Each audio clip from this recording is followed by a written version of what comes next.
Is codependency a bad thing? You know who asks this question the most are people who really still aren't really sure what the hell codependency is. And that's not abnormal. You know why? Because most people that talk about codependency only talk about one form of codependence, which is like the needy, kind of can't make any decisions on my own. I need you to validate me and make me feel okay about myself. So we have this opinion of what a codependent is. And of course, anybody like a blind man could see that with a cane. That's bad. But codependency takes on a lot more forms than just this people pleasing, do anything you like type of personality. Actually, there are 8 different ways codependency shows up, and it can make it not a good thing in your relationship. So, I'm going to answer that question today. Is codependency bad? What the hell is codependency? And how to break free from these toxic or dysfunctional patterns in your relationships once and for all. Why? Why do you want to break free? Why are you looking up a video as codependency bad? Because likely, if you've come to this video, it's because you're in a relationship where you've heard the term codependency. You think you might have it. You're like checking your symptoms to see. Because how do you know? Well, if you're in a relationship of any kind that causes you to be confused on a regular basis or causes you resentment, where you feel like you're overgiving and overextending, or people are not valuing you the way that you want to be, or you're angry a lot, you have this like suppressed rage where you're like a ticking time bomb and you blow up at inappropriate times in your relationship, or if you're hurting, if you feel lonely or alone or depressed or sad often in your relationship, those are symptoms that it's codependent. So just like if I go to the doctor and have a cough or a sneeze, those are the symptoms, and they're going to look for the underlying problem. A lot of the times, most of our relationship issues can come back to codependency. Now, that's probably going to answer the damn question right there. Is codependency bad? Well, it doesn't start off bad, okay? A lot of people say, aren't we supposed to need each other? Isn't it good to be codependent? Well, what we're thinking about is interdependence. And that's the holy grail. That's where you're bringing your flavor and I'm bringing my flavor, and together we're making a beautiful relationship, marinating and simmering in this awesomeness. And we're both bringing our stuff, right? And we're contributing to each other. We're adding value to one another's lives. We're not succubus sucking away, or we're multiplying. We're not dividing from each other, taking from each other. We're adding value. So codependency, interdependence feels good all the time. Codependence starts off feeling good, but then it turns bad really quick. Or not really quick. It can take a long time to turn bad, but when it turns bad, you know, because you show up with the symptoms. Oh my God, I'm in pain, I'm hurting, I'm confused, I'm resentful, I have rage. And that's how we know, okay, we're codependent. So codependency takes on a lot of different forms.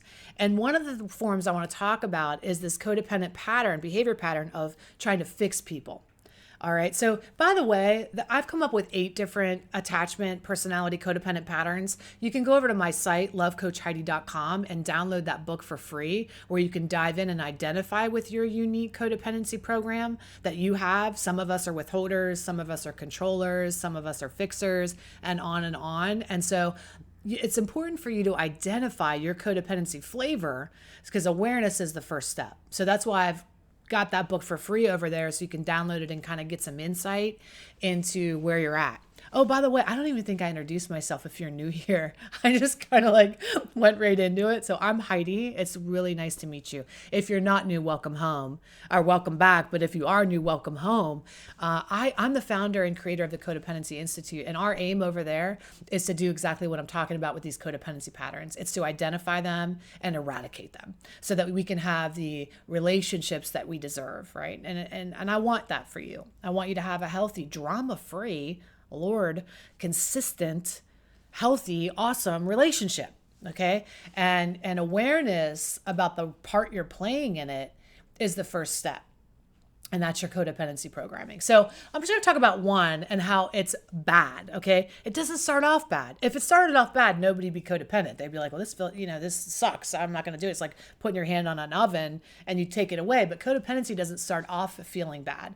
It starts off as a way to actually feel loved, as a way to get connection. So it doesn't start off bad. It starts off as a lame attempt at connection and closeness and intimacy, but it actually is the exact opposite of everything that we want to create, and actually puts us in a position to create barriers to intimacy, barriers to true affection. Because when you're codependent, you're not being your true self. You're being who you need to be in order to get love and affection. So you can't ever really feel known. You can't ever really feel truly loved because you're not really being your true self. So the goal of codependency recovery is to excavate your authentic self by removing the masks of the people you've been in order to get connection and love, and being who you really are instead. Awesome, right? Who doesn't want that? So let's talk about one of these patterns that turns bad. Fixing, for example. Fixers have caseloads instead of friends. They're the rock. They're the ones that everybody turns to. They pour all their heart and energy. They have a knack for knowing what people need and how to help them. And so they attract kind of the wounded birds, right? Your superpower is potential. It's seeing people's potential. It's looking at another human being and going, oh my God, if they just had the right person come alongside of them and love them, I will be able to just turn them around. I am going to unleash them. They are going to be the best version of who they are. It's like this toxic positivity, this belief that everybody has this awesome like personality inside of them, that just the right person needs to come along and unleash it and set it free, when in reality, not everybody does have that awesome personality. I hate to break the news, but everybody is not the same. Some people, there's dark and there's light in the world, and some people love to play in the dark. Some people are more comfortable in the dark, and you can try as all you want to get them to the light, but they prefer the dark. And eventually they suck you down in the dark with them. All right. So when you do codependency recovery work, you start to see, oh my gosh, okay, I don't need to be the hero. Not everybody wants saving. But this fixer personality is Superman. It's Wonder Woman. It's the person that believes that everybody has good in them. If I just put myself in front of that person, I can unleash the good in them.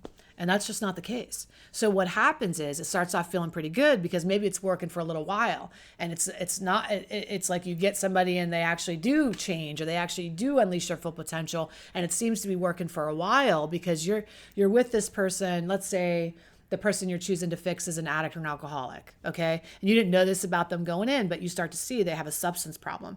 So you feel like every time you sit with them, you're ministering to them. You know, you're telling them about how much potential they have inside, and if they could just like let go of the substance, and you leave every conversation with them feeling so freaking good because you're like, oh man, I'm so helpful. You know, I say the perfect thing, and boy, I really turn the light on in that person. And it's a false metric because of course you feel good because you just said all this cool stuff and you just gave all these radical, amazing opinions, and you just gave yourself a shot of dopamine. But guess what's left after that? That person is still struggling in the same behavior with no desire to get out of that behavior, but you keep showing up given the false metric that, you know, you're making headway, but the only headway you're making is you just had another awesome conversation with no change following it. So eventually that good feeling you get of I'm so helpful, I'm making a difference, turns into resentment when you see there's no follow through, that they're not following through on the things you're telling them to do. And so then you start to go, well, what the hell, right? You get mad at that person and they become like a source of pain for you. If they would just listen to you and get their head on straight, you could help them, but there's all this resistance in them. So that resistance in them turns into resentment in you. Codependency recovery says, I don't need to fix everybody. Only the people that actually genuinely come to me and ask me, maybe, but even then, maybe I'm the wrong person because I'm too close to them, right? If you're in relationship with them, you shouldn't be their therapist. You shouldn't be their sponsor. If you're, you shouldn't be the mother if you're a lover, right? So the fixing turns into an issue, and that codependency starts to be a big problem for you, and then the symptoms appear. And that's why it's bad, because the symptom of resentment starts to rear its head. Let's say that you are a fixer and you have somebody who is struggling to reach their full potential with their mission or purpose in life. And you feel like you're somebody who can really help somebody just like get motivated to like live into their full potential as far as like their work goes or their career goes. And you're in this unbalanced relationship where you're paying all the bills and you're making all the money. And you know, if you just say the right thing to this person, you're going to let a fire under their ass and they're going to get their shit together once and for all, and they're going to contribute equally. So again, you go in like the hero feeling awesome. You're having these amazing conversations with them. You're telling them everything they need to hear. You know they need to hear. They are agreeing with you the whole conversation. Like, yeah, oh my God, you're right. I do have all this potential. Yes. And you fire them up for the moment. But we all know that motivation doesn't last. It wears off. That's why you can watch a YouTube video on watching somebody work out while you're eating Oreos. I mean, motivation is hard to come by. It comes and it goes. So you leave, you start feeling so good, right? Like, making a difference in their lives. And then you leave the conversation. And again, you find the bills are due and they're not able to pay and you're still carrying the family or you're still paying for everything. And you're like, if they just follow through. And then again, pain starts to come because you're tired of being the one that has to do everything all the time. So the symptoms appear. Oh my God, I'm in pain in this relationship. But the issue, the problem is this root codependent behavior that you're having. Now, this is hard for people to hear because as a fixer, you actually genuinely believe that they are the problem. You're like, Heidi, yeah, but it's true. If they would just get their shit together, my life would be great. And so would theirs. If they would just stop using that substance, my life would be great. And so would theirs. That's true. That's true. So you can't really argue that with you. However, the miscommunication here is with the belief system that it's your job to fix them. That it's your job to take somebody who's here and bring them here versus meet somebody who's here. And that's interdependent. They're adding value. You're starting at a deficit. That's codependency. Codependency is starting at a deficit and trying to find the balance, which you never quite find because people are who they are and you're who you are. And you just constantly climb down and try to bring somebody up instead of actually meeting somebody right here. Now, why is this an issue for fixers? Why do they find people here to bring them up to here? Well, it's about your value. Codependency is rooted in not really knowing your true value. Even though you might be making a lot of money and from the outside it looks really good, from the inside there's this feeling of never quite enough. So you end up attracting people who reflect and mirror your true belief about yourself, not the exterior. I mean, I know this is so deep and heavy right now. If you're watching this video and you're like, what the fuck? We're 12 minutes in and she's talking about stuff that's like, oh my God, insight into me. Come into my program because the stuff I'm telling you, we actually take 12 months. We actually take a whole year on a codependency recovery healing journey to excavate and get through and digest. And I know I'm like a fire hose in these videos, but if you really want to understand these things that I'm saying and this insight and put it into action in your life, turn the awareness and put it in motion and get some results in your life, I want you to consider coming into the program. I have a program called Life School that I've created. It stands for Love Yourself First Empowerment School, and it's everything you need to know about codependence, where these patterns originated, how to eradicate the pattern, rip it up, find your true self, step in your power, find equal relationships, take your power back from the power sucks. I mean, all the things that I try to do in these videos, we take a whole year to do together, one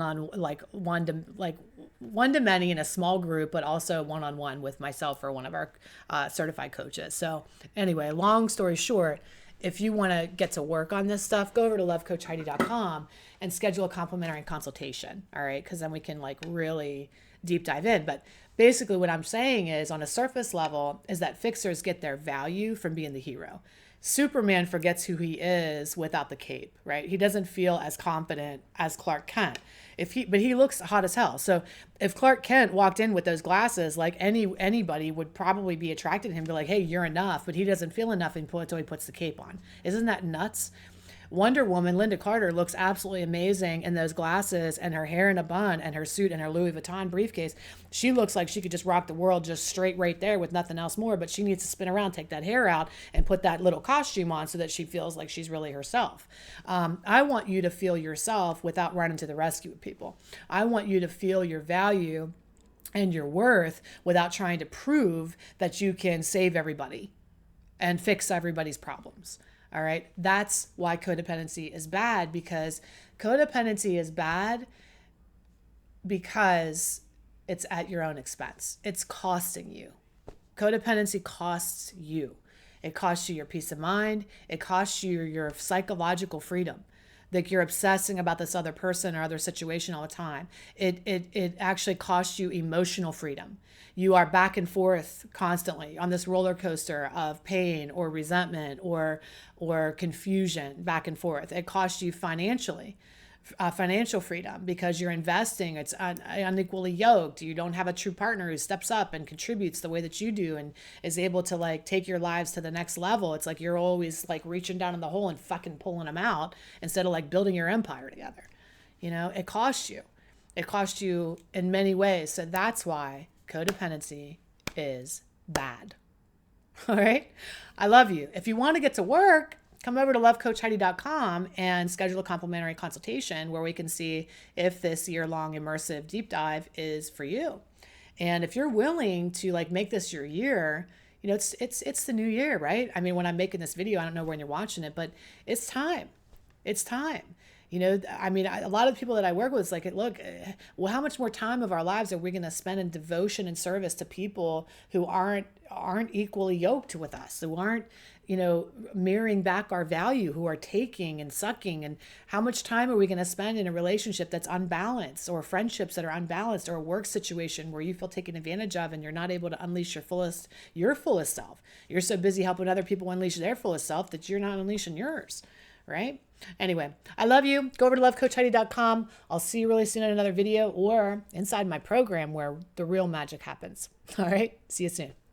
Bye-bye.